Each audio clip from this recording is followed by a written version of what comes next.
आज की कहानी एक बेहद अनोखी और इमोशनल लव स्टोरी है जो दिनेश नाम के एक सीधे साधे लड़के और उसकी कलीग मीरा के इर्द गिर्द घूमती है। दिनेश मीरा से चुपचाप एक तरफा प्यार करता है, लेकिन जापान के टूर पर हुए एक हादसे के बाद मीरा की शॉर्ट टर्म याददाश्त चली जाती है, जिसे वो पिछले 2 साल की हर बात भूल जाती है। ऐसे मुश्किल वक्त में दिनेश उसका सहारा बनता है और उसे खुश रखने के लिए खुद को उसका बॉयफ्रेंड बता देता है। दोनों जापान की खूबसूरत वादियों में एक बेहद प्यारा दिन बिताते हैं, पर दिल टूटने वाला सच ये है कि अगली सुबह होते ही मीरा इस जादुई दिन को पूरी तरह भूलने वाली है। क्या दिनेश का ये निस्वार्थ प्यार मीरा के दिल में अपनी जगह बना पाएगा, या ये खूबसूरत कहानी अधूरी रह जाएगी? चलिए देखते हैं आज की कहानी में। कहानी की शुरुआत में दिनेश श्रीवास्तव नाम के एक लड़के को देखते हैं जो एक आईटी कंपनी में काम करता है। दिनेश बहुत ही सीधा साधा और सिंपल इंसान है। उसका कोई दोस्त नहीं है और वो खुद को एक इनविजिबल मैन यानी कि अदृश्य इंसान मानता है। उसका मानना है कि कोई उसे देख नहीं पाता और वो इसे अपनी एक अनोखी ताकत समझता है। उसका सोचना है कि अगर कोई इंसान उसे देख भी ले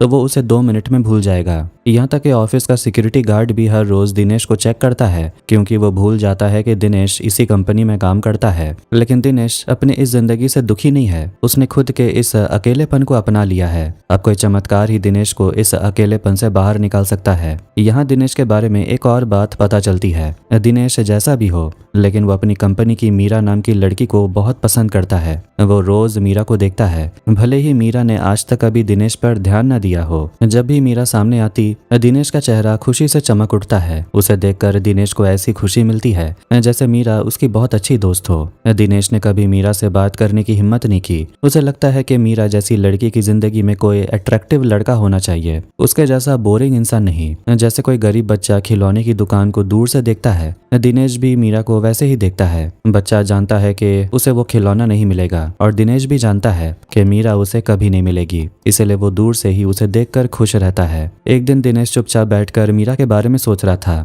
तभी अचानक मीरा उसके पास आती है। वो कहती है कि उसका प्रिंटर काम नहीं कर रहा और क्या दिनेश उसकी मदद कर सकता है। ये सुनकर दिनेश को अपने कानों पर यकीन नहीं होता कि खुद मीरा उसके सामने खड़ी होकर ये बात बोल रही है। इस सच को समझने के लिए दिनेश को कुछ सेकंड लग जाते हैं। जब दिनेश प्रिंटर ठीक कर रहा था, तब उनके बीच बातचीत शुरू होती है। दिनेश को मीरा के डेस्क पर कुछ बर्फ की गुड़िया दिखती है। उन्हें देखकर दिनेश कहता है कि ये तो स्नोई डॉल है। ये सुनकर मीरा हैरान हो जाती है। वो बताती है कि इन गुड़िया के बारे में उसके पापा के अलावा आज तक कोई नहीं जानता था। दिनेश दूसरा ऐसा इंसान है जिसने इन्हें पहचाना है। मीरा आगे बताती है कि उसके पापा मर्चेंट नेवी में थे और काम के सिलसिले में अक्सर जापान जाते थे।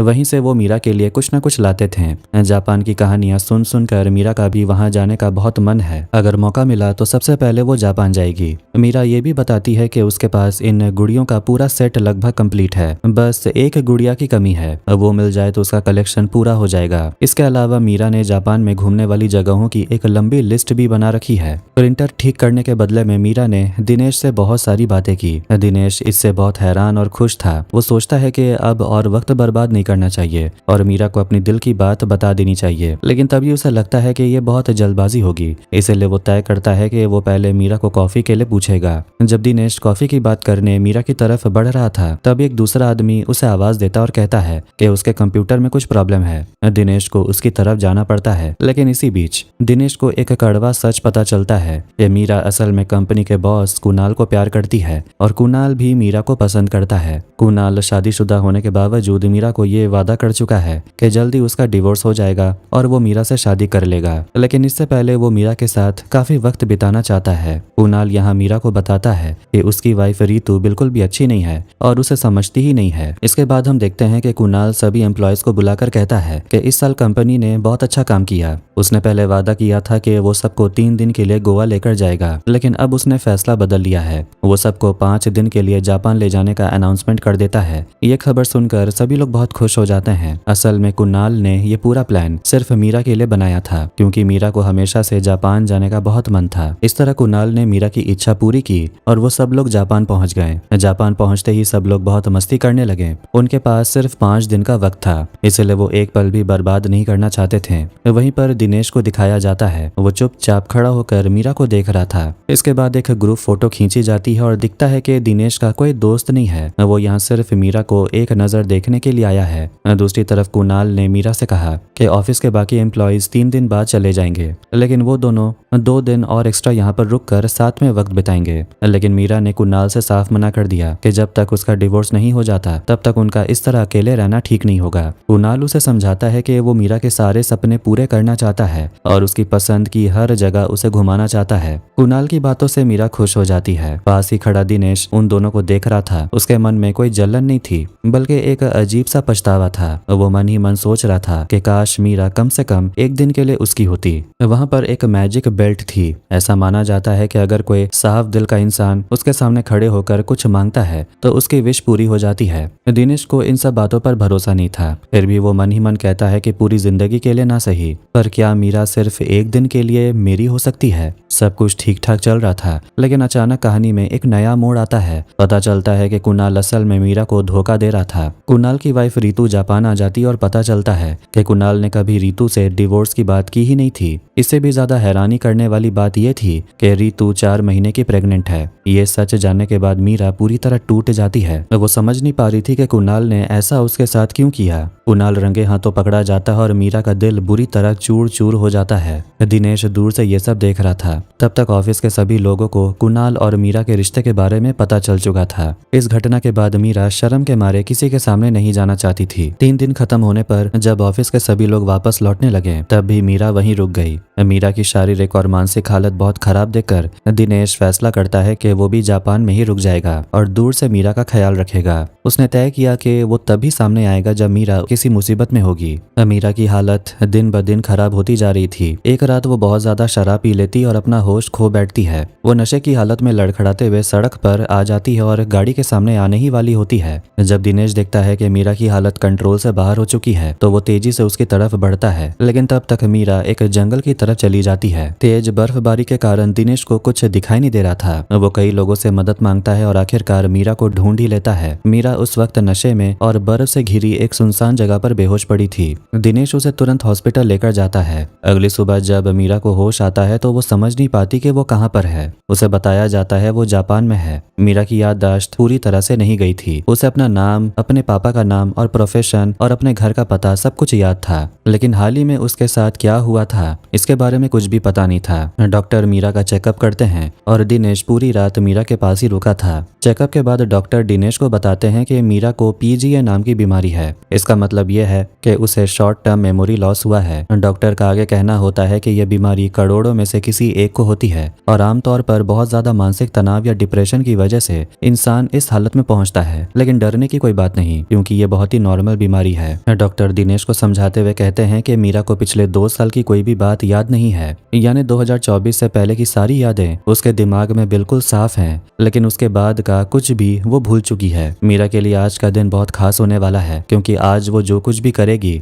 कल उसे उसमें से कुछ भी याद नहीं रहेगा। लेकिन हैरान करने वाली बात यह है कि कल सुबह उसकी पुरानी खोई हुई यादें फिर से वापस आ जाएंगी। जैसे ही मीरा रात को सोएगी आज के दिन की सारी यादें डिलीट हो जाएंगी। डॉक्टर दिनेश को बताते हैं कि वो मीरा को हॉस्पिटल से डिस्चार्ज कर रहे हैं क्योंकि अब उसे आराम की जरूरत नहीं है। लेकिन यहाँ दिनेश मीरा से एक झूठ बोल देता है। वो मीरा को बताता है कि उसका नाम कुणाल है और वो मीरा का बॉयफ्रेंड है। मीरा इस बात को आसानी से मान नहीं पा रही थी क्योंकि पिछले 2 साल से तो उसे कोई भी बात याद नहीं थी। ऐसे में उसके मन में सवाल उठना बिल्कुल नॉर्मल था कि वो किसी अनजान इंसान को अपना बॉयफ्रेंड कैसे मान ले। दूसरी तरफ मीरा का मोबाइल बर्फ में गिरकर खराब हो चुका था। मीरा के मन में थोड़ा शक था और वो खुद को सेफ फील कराना चाहती थी, इसलिए वो दिनेश से कुछ सवाल पूछती है। जवाब में दिनेश बताता है कि वो दोनों सैम नाम की एक कंपनी में काम करते हैं और कंपनी के तरफ से सबको जापान टूर पर लाया गया था। वो एक ग्रुप फोटो दिखाता है। उस फोटो को देखकर मीरा सवाल करती है कि हम इस फोटो में एक दूसरे से इतनी दूर क्यों खड़े हैं। दिनेश उसे समझाता है कि उनके रिश्ते के बारे में ऑफिस में कोई नहीं जानता और वो इस बात को सीक्रेट रखना चाहते थे,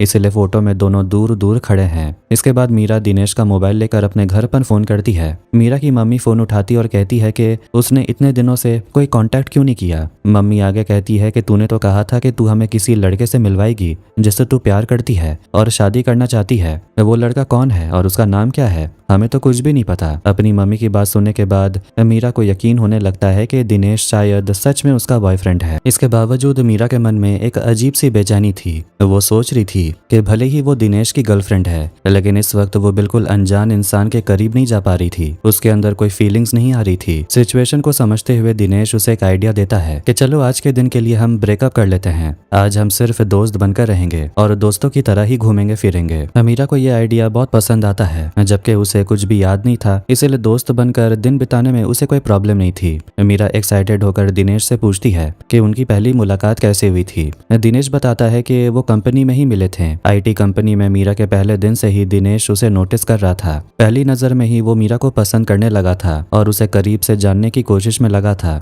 दिनेश आगे बताता है कि ऑफिस के बाकी लोग चले गए हैं, बस वो दोनों ही यहाँ रुके हुए हैं। वो मीरा को याद दिलाता है कि आज उसका बर्थडे है और उसे एक लिस्ट देता है जिसमें मीरा की पसंदीदा घूमने वाली जगहों के नाम लिखे थे। मीरा को लगता है कि उसके बर्थडे गिफ्ट के तौर पर दिनेश उसे इन जगहों पर घुमाने ले जाएगा। दिनेश के साथ थोड़ा वक्त बिताने के बाद मीरा को महसूस होता है कि दिनेश बिल्कुल भी बुरा लड़का नहीं है, बल्कि एक बहुत ही साफ दिल का इंसान है। कुछ घंटों बाद मीरा दिनेश के साथ अपना बर्थडे मनाती है। वो उसे एक कप केक देती है और विश मांगने के लिए बोलती है। दिनेश बताता है कि उसकी मन की इच्छा पहले ही पूरी हो चुकी है। मीरा अब दिनेश को दिल से अपना बॉयफ्रेंड मान लेती है और उसके साथ वक्त बिताना शुरू कर देती है, क्योंकि दिनेश सच में एक बहुत ही प्यारा इंसान है। मीरा का आज का दिन बहुत ही अच्छा कट रहा था, लेकिन दिनेश के दिल में बहुत दर्द था, क्योंकि वो जानता था कि कल मीरा इन खूबसूरत पलों को पूरी तरह भूल जाएगी। इसके बाद वो मीरा की लिस्ट के हिसाब से घूमने निकलते हैं। वो दोनों स्नो फेस्टिवल जाते हैं और बहुत मस्ती करते हैं। मीरा ने जो भी सपने देखे थे आज वो सब सच हो रहे थे। दिनेश इस हर एक पल का वीडियो बना लेता है। मीरा दिनेश से कहती है कि मैं चाहती हूँ कि आज का ये दिन कभी खत्म ना हो, क्योंकि तुम्हारे जैसा बॉयफ्रेंड मिलना किस्मत की बात है। धीरे धीरे उनके बीच नजदीकियां बढ़ने लगती हैं और एक वक्त ऐसा आता है जब मीरा दिनेश को किस करने के लिए आगे बढ़ती है, लेकिन ठीक तभी दिनेश उसे रोक देता है और सारा सच बता देता है। वो कहता है कि मेरा नाम कुणाल नहीं है, मेरा नाम दिनेश है। तुम्हारे असली बॉयफ्रेंड का नाम कुणाल है और मैं सिर्फ तुम्हारे ऑफिस का एक कलीग हूँ। जब कुणाल ने तुम्हारा दिल तोड़ा था तब मैं तुम्हारे साथ था। पूरी रात मैं तुम्हें लेकर हॉस्पिटल में रुका था। सुबह बस मुझसे एक ही गलती हो गई कि मैंने खुद को कुणाल बताया, लेकिन अब जब तुम हमारे रिश्ते को आगे बढ़ाना चाहती हो तो और मैं झूठ नहीं बोल सकता, मैं इतना बड़ा धोखा नहीं दे सकता। सच जानने के बाद मीरा को लगता है कि उसे धोखा मिला है और वो दिनेश को एक थप्पड़ मार देती है। वो दिनेश को तुरंत वहां से चले जाने के लिए बोलती है। तब तक मीरा का मोबाइल भी ठीक हो चुका था। वो तुरंत कुणाल को फोन लगाती है। कुणाल से बात करने पर मीरा को समझ आता है कि उनका पहले ही ब्रेकअप हो चुका है और कुणाल अब अपनी वाइफ के साथ है। मीरा के मन में कई सवाल चल रहे थे कि उनका ब्रेकअप क्यों हुआ और किस वजह से हुआ। ये सब जानने के लिए उसके पास दिनेश के अलावा कोई और नहीं था, इसीलिए वो फिर से दिनेश के पास जाती है और सब कुछ जानना चाहती है। दिनेश उसे सब कुछ साफ साफ बता देता है कि तुम्हारा बॉयफ्रेंड कुणाल शादीशुदा है। उसने कहा था कि वो डिवोर्स ले लेगा, लेकिन वो उसका एक बड़ा धोखा था। वो असल में अपनी वाइफ से बहुत प्यार करता है और उसकी वाइफ 4 महीने की प्रेग्नेंट है। कुणाल के दिए दर्द को तुम सह नहीं पाई और तुमने बहुत ज्यादा शराब पी ली थी। उसी हालत में तुम जंगल की तरफ चली गई, जहाँ तुम्हारी हालत बहुत खराब हो गई। मैं ही तुम्हें हॉस्पिटल लेकर गया था। डॉक्टर ने कहा था कि तुम्हें कोई भी दिमागी टेंशन नहीं देनी है, इसलिए तुम्हें शांत रखने के लिए मैंने कुणाल का झूठ बोला। अगर मैं फिर से तुम्हें कुणाल के धोखे की बात बताता तो तुम शायद फिर से डिप्रेशन में चली जाती।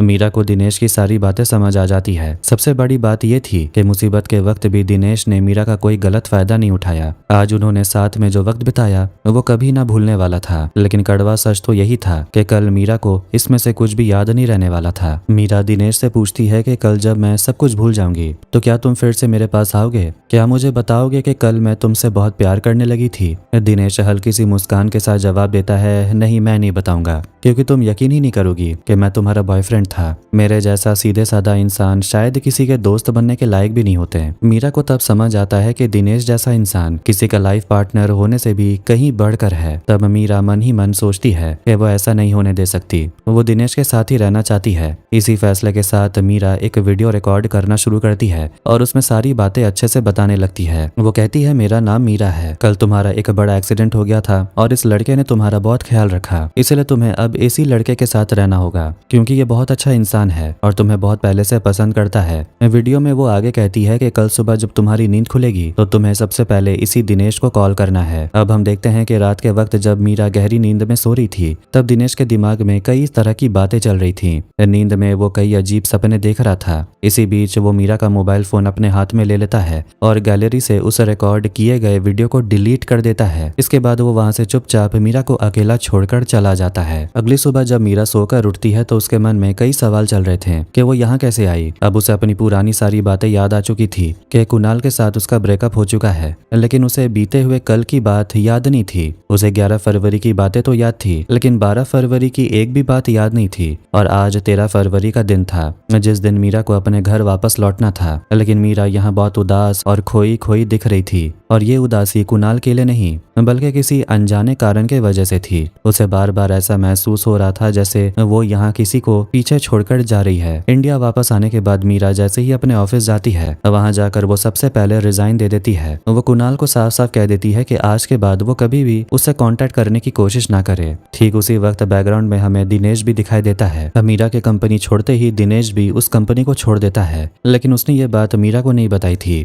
दिनेश की हालत भी अब बहुत खराब थी क्योंकि मीरा तो उसे पहचानती नहीं थी, लेकिन वो एक दिन दिनेश के लिए जिंदगी भर की सबसे प्यारी याद बन चुका था। दूसरी तरफ मीरा को उसकी एक फीमेल कलीग के साथ बैठे हुए दिखाया जाता है। वो अपनी दोस्त से कहती है कि कुणाल से ब्रेकअप होने का उसे कोई दुख नहीं है, लेकिन 12 फरवरी को वो कहाँ थी उसे कुछ याद नहीं आ रहा। लेकिन फिर भी उसे अंदर से महसूस हो रहा था कि उस दिन कुछ न कुछ तो जरूर हुआ था। जब वो जापान में घूमने वाली अपनी जगहों की लिस्ट चेक करती है तो देखती है कि हर जगह पर टिक लगा हुआ था। इसके बाद जब वो अपने मोबाइल के वीडियोस देखती है तो उसे समझ आता है कि वो जापान की उन सभी जगहों पर घूम चुकी है। यहाँ तक कि वीडियो में उसे आखिरी वो डॉल भी मिल जाती है। एक वीडियो क्लिप में मीरा को एक लड़का दिखाई देता है जो उसी के साथ था, लेकिन लड़के का चेहरा ठीक से नजर नहीं आ रहा था। मीरा समझ नहीं पा रही थी कि वो किस लड़के के साथ घूम रही थी, इसलिए वो तुरंत जापान के उस डॉक्टर को फोन लगाती है जिसने उसका इलाज किया था। जब वो डॉक्टर से पूछती है कि उसके साथ क्या हुआ था तो डॉक्टर उसे एक बीमारी के बारे में बताते हैं कि कैसे एक दिन के लिए उसकी याददाश्त चली गई थी।